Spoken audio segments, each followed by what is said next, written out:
తాకట్లో ఉన్న బంగారాన్ని విడిపించి ఆ రోజున మార్కెట్ ధర కట్టి మిగిలిన డబ్బును మీకు అందిస్తుంది కొమ్మూరి గోల్డ్.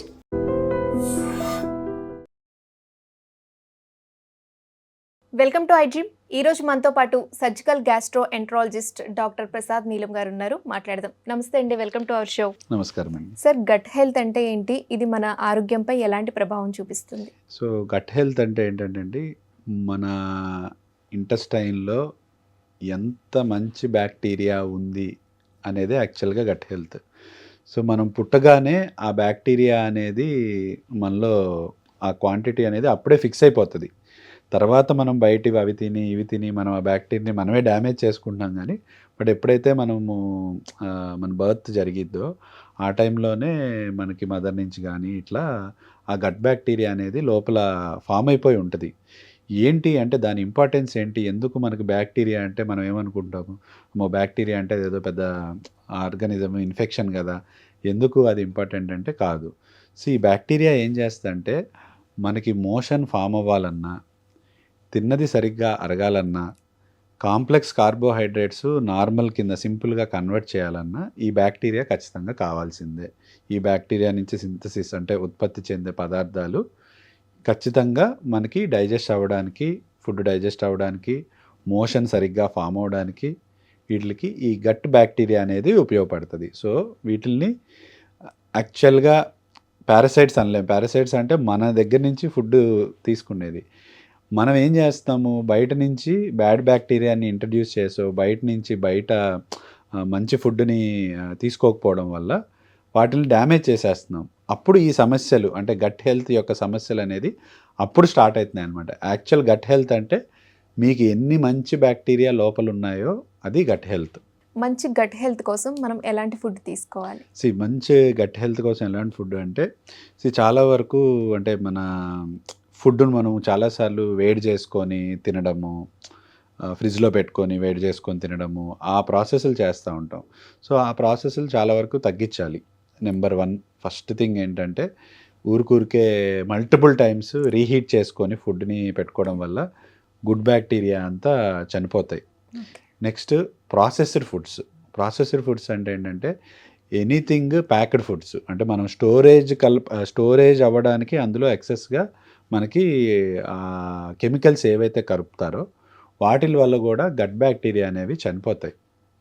సో ఆ ప్రాసెస్డ్ ఫుడ్స్ ఒకటి, ఫ్రీక్వెంట్ రీహీటెడ్ ఫుడ్స్ కానీ అంటే డైరెక్ట్గా ఈ మల్టిపుల్ టైమ్స్ ఆయిల్ వాడి కుక్ చేసిన ఫుడ్స్ కానీ, మల్టిపుల్ టైమ్స్ బర్న్ చేసిన ఫుడ్స్ కానీ, సో వీటన్నిటిలో నుంచి రిలీజ్ అయ్యే కెమికల్స్ కానీ ఇవి కానీ మన గట్ బ్యాక్టీరియాని డ్యామేజ్ చేస్తాయి. అండ్ మనకి ఏ సమస్యలు వస్తాయంటే ఫస్ట్ సమస్య, సార్ ఏం తిన్నా కడుపు ఉబ్బరంగా అనిపిస్తుంది, ఏం తిన్నా కడుపు ఏదో ఇంత లావు అవుతున్నట్టు అనిపిస్తుంది, ఏం తిన్నా అరగట్లేదు. సో ఇవి ఫ్రీక్వెంట్గా చెప్పే కంప్లైంట్స్ అనమాట. సో ఈ టైప్ ఆఫ్ ఫుడ్స్ తీసుకున్న వాళ్ళకి ఈ టైప్ ఆఫ్ సిమ్టమ్స్ వచ్చే అవకాశం ఎక్కువగా ఉంటుంది అనమాట. ఓకే, ప్రోబయోటిక్స్ ఫుడ్ ఎంతవరకు యూజ్ అవుతాయి? సో ప్రోబయోటిక్స్ అంటే ఏం లేదు, ఇప్పుడు మనకు ఆల్రెడీ ఉన్న బ్యాక్టీరియా మనమే డ్యామేజ్ చేసుకొని ఇప్పుడు నాకు బయట నుంచి కావాలని అడుగుతున్నాం అనమాట. ప్రోబయోటిక్స్ అంటే అంతే. సో బయట నుంచి గుడ్ బ్యాక్టీరియాని మళ్ళీ మనం గట్లోకి పంపిస్తాం అనమాట. అది ట్యాబ్లెట్స్ రూపంలో, క్యాప్సూల్స్ రూపంలో పంపిస్తున్నాము.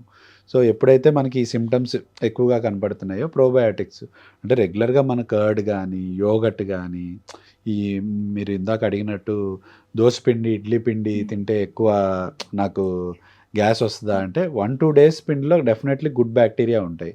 3-4 రోజుల కన్నా ఇంకా ఎక్కువ దాటితే మళ్ళీ బ్యాడ్ బ్యాక్టీరియా ఫామ్ అవుతుంది ఆ దోసపిండిలో కానీ ఇడ్లీ పిండిలో కానీ. మీరు 1-2 days ఉన్న దోసపిండి, ఇడ్లీ పిండిలో గుడ్ బ్యాక్టీరియా అనేది ఫామ్ అవ్వడానికి ఎక్కువగా ఉంటుంది. ఫర్మెంటేషన్ ప్రాసెస్ జరుగుతుంది, దాని నుంచి గుడ్ బ్యాక్టీరియా వస్తాయి అనమాట మనకి, లాక్టోబాసిల్లస్ ఇలాంటి బ్యాక్టీరియాస్. సో డెఫినెట్లీ ప్రోబయాటిక్స్ కానీ ఈ ఫర్మెంటెడ్ ఫుడ్స్ కొన్ని ఉంటాయి. సో వాటిల్లో గుడ్ బ్యాక్టీరియా అనేది చాలా ఎక్కువగా ఉంటుంది. సో అవి చాలా హెల్ప్ చేస్తాయి మనకి. సో గట్ హెల్త్ హెల్దీగా ఉంచుకోవడానికి మనం ఎలాంటి ఫుడ్ తీసుకోవాలి? సింపుల్ హ్యాబిట్స్ ఎలా ఉండాలి? సింపుల్ హ్యాబిట్స్ ఏంటంటే say no to processed foods. అంటే ఇప్పుడు చిప్స్ కానీ లేకపోతే ఎనీథింగ్ ప్యాక్డ్. ఇప్పుడు మనం రెగ్యులర్గా ఇంతకుముందు ఏం చేసేవాళ్ళం, ఇంట్లో ఎక్సెస్గా పల్లీలు ఇవి ఉంటే ఉడకబెట్టుకొని తినేవాళ్ళం. ఇప్పుడు ఏం చేస్తున్నాము, షాప్లో ఏదో ఆర్డర్ పెడతాము, ఫ్రైడ్ పల్లీస్ అని, వాడు ప్యాక్ చేసేసి ఎప్పుడో చేసినవి ప్యాక్ చేసేసి పెడతారు. So that is a processed food. And ఇంట్లోనే మనం బయట నుంచి ఏదో ఆర్డర్ పెట్టుకున్నాం అనుకోండి జస్ట్, సో అవి చాలా వరకు తగ్గించాలి. ఎందుకంటే ఆర్డర్ పెట్టుకొని మళ్ళీ వాటిలో కొంత మిగిల్చి కొంత మనం ఫ్రిడ్జ్లో పెట్టుకొని మళ్ళీ నెక్స్ట్ డేస్ రీహీట్ చేసుకోవడం వల్ల లోపల ఉన్న బ్యాక్టీరియా అంతా డ్యామేజ్ అయిపోతుంది అనమాట. సో గట్ బ్యాక్టీరియా అంతా డ్యామేజ్ అవుతుంది. సో ఈ హ్యాబిట్స్ అనేది చాలా వరకు తగ్గించి freshly cooked food, unprocessed food, సాధ్యమైనంత వరకు ఇంట్లో వండుకొని తినే ఫుడ్స్లో గుడ్ బ్యాక్టీరియా అనేది చాలా ఎక్కువగా ఉంటుంది. Thank you sir. And for more videos, Please subscribe to iDream. Please subscribe to iDream. Please subscribe iDream. And please subscribe to iDream. For more videos, subscribe to iDream. please like, share, and subscribe to the channel. Congratulations, iDream. Subscribe to iDream. Subscribe to iDream.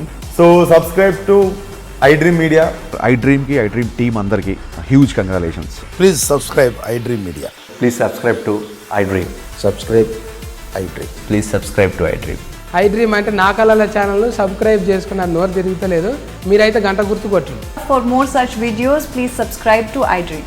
Subscribe to iDream. Please subscribe to iDream. Please subscribe iDream Media. Please do subscribe to iDream. Please subscribe to iDream Media. For best entertainment and information, please subscribe iDream. And don't forget to subscribe to iDream.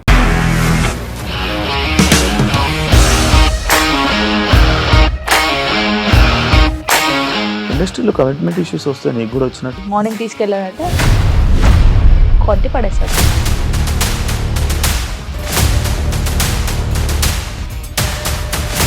ఒక్కళ్ళు కూడా చూడలేదు ఈ cinema అని చెప్పడానికి కూడా చాలా ధైర్యం కావాలి. అది నిజం కదా, దాంట్లో ధైర్యం ఏంటి? ఇది నెక్స్ట్ డే ప్లేట్ మార్చేస్తే తప్పు కదా. As of now we are comfortable this అని నేను అనుకుంటున్నాను. రష్మిక గారిది మీది ఒకే ఊరు అంటే కదా. నీకు కోపం వచ్చిందంటే బాగా తిట్టేత్తరా? తిట్టేద్దామండి. నిజంగా గేమ్ ని ఎలా చేంజ్ చేయగలిగారు? APSFC వాళ్ళకి 6 నెలల్లో నేను 6 లక్షలు కట్టా. బిజినెస్ చేయాలనుకుంటే it is as difficult as riding a tiger.